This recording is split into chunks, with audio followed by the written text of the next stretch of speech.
Hi everyone, today I would like to take you through a typical working day in my workshop. In this video I am preparing an oval pendant. The process starts with creating a copper sheet from a bullion. Next I design the pendant using a CAD program and prepare it for laser cutting.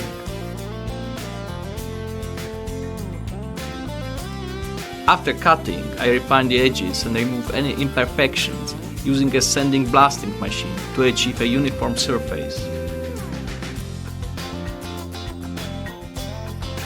Once surface is ready, I press and shape the sheet metal around the cabochon to form the base of the pendant, and I also craft the bail.